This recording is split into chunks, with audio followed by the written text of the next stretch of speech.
আসসালামু আলাইকুম। উপস্থিত অন্তর্বর্তী সরকারের এবং ঐক্যমত্য কমিশনের সভাপতি ডক্টর ইউনূস সাহেব এবং অন্যান্য উপদেষ্টাবৃন্দ, ঐক্যমত্য কমিশনের অন্যান্য সদস্যবৃন্দ এবং বিভিন্ন রাজনৈতিক দলের নেতৃত্ববৃন্দ, জাতীয় নাগরিক পার্টির পক্ষ থেকে সকলকে শুভেচ্ছা জানাচ্ছি। আমি যদি সরাসরি আলোচনা যাই, যে সরকারের পক্ষ থেকে জুলাই ঘোষণাপত্রের একটা আশ্বাস দেওয়া হয়েছিল, এর আগে জানুয়ারির 15 তারিখের মধ্যে সেটি করার কথা ছিল, কিন্তু সেটি হয় নাই।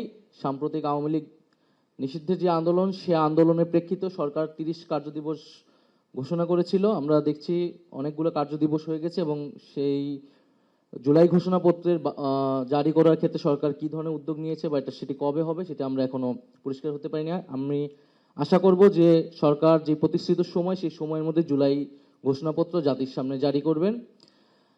আর দ্বিতীয়ত, জুলাই সনদের বিষয়টি এসেছে যে সংস্কারের ঐক্যমতের প্রেক্ষিতে আমরা আশা করি যে এই জুলাই মাসের মধ্যেই 5ই আগস্টের আগেই জুলাই সনদ হয়ে যাবে এবং আমরা ঐক্যমতের ভিত্তিতেই বাংলাদেশের পরবর্তী রাষ্ট্র কাঠামো বা সংস্কারের রূপরেখা কি সেটি জানতে পারবো।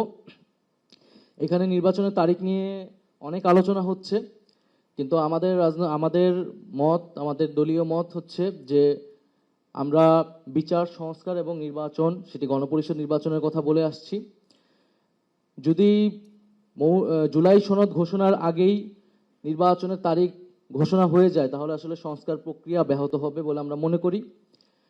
কারণ নির্বাচনের তারিখ ঘোষণার সাথে রাজনৈতিক দল একে অন্যের প্রতিদ্বন্দ্বিতায় চলে যাবে এবং রাজনৈতিক পরিস্থিতি, মাঠ পর্যায়ের পরিস্থিতি, তৃণমূলের পরিস্থিতি সম্পূর্ণ পাল্টে যাবে এবং এই প্রশাসনও কতটুকু নিরপেক্ষ থাকবে, সরকারের নিয়ন্ত্রণ থাকবে, সেটি নিয়েও প্রশ্ন আছে। ফলে এই রাজনৈতিক ফ্যাসিবাদ বিরোধী রাজনৈতিক দলগুলা নির্যাতিত হয়েছে, নিপীড়িত হয়েছে, জনগণ ভোটাধিকারের জন্য লড়াই করেছে। আমরা 16 বছর অপেক্ষা করেছি, 10 মাস অপেক্ষা করেছি, আমরা আশা করি যে আরো 2 মাসও আমরা অপেক্ষা করতে পারবো। জুন জুলাই মাসের মধ্যেই জুলাই সনদ আলোচনা করে ফেলা উচিত এবং জুলাই সনদ ঘোষণার পরে নির্বাচনের তারিখটি ঘোষণা করে দেওয়া উচিত আমরা মনে করি। কারণ জনগণকেও আমাদের আশ্বস্ত করতে হবে, এই সরকারের দায়িত্ব, যে ভবিষ্যৎ বাংলাদেশ, এই বাংলাদেশের শাসনতান্ত্রিক পরিবর্তনটা কি হবে, শাসন ব্যবস্থার পরিবর্তন কি হবে, কি কি মৌলিক সংস্কার হবে, আবার রাজনৈতিক প্রয়োজন যে নির্বাচনের তারিখটি কবে হবে। তাই সেক্ষেত্রে আমি আহ্বান জানাবো যে জুন জুলাই মাসের মধ্যেই জুলাই সনদটি তৈরি করে আমরা যাতে 5ই আগস্ট ভাবে এই জুলাই গণ অভ্যুত্থান আমরা উদযাপন করতে পারি এবং সেই উদযাপনের মধ্যে দিয়ে নির্বাচনের তারিখটি ঘোষণা করে দেওয়া যেতে পারে। আরেকটি বিষয় হচ্ছে, আমরা নির্বাচনের কথা বলতেছি, কিন্তু যদি নির্বাচন ব্যবস্থারও সংস্কার না হয়, ন্যূনতমভাবে নির্বাচন সংস্কার কমিশন গঠিত হয়েছে, সেই প্রস্তাবনাগুলো যদি গৃহীত না হয়, নির্বাচন কমিশন যদি পুনর্গঠিত না হয়, তাহলে আমরা কিভাবে সেই নির্বাচন আসলে কন্ডাক্ট হবে।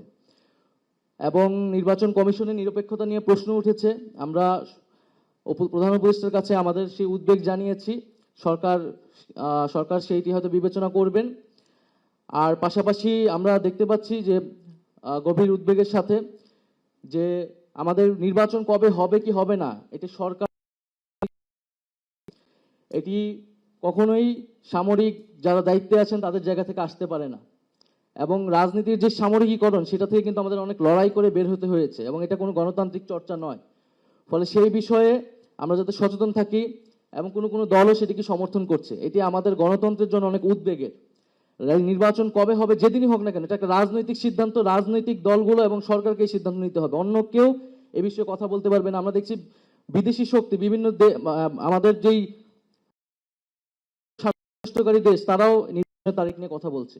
তো সেই বিষয়ে আমাদের জাতীয় ঐক্য আসলে আরো সংহত করা উচিত এবং আমরা যাতে আমাদের দেশের সিদ্ধান্ত আমরা নিজেরা নিতে পারি, সেই ধরনের আমাদের পরিবেশ তৈরি করা উচিত। আর আজকের এই আয়োজনের জন্য ধন্যবাদ জানাচ্ছি। আসসালামু আলাইকুম।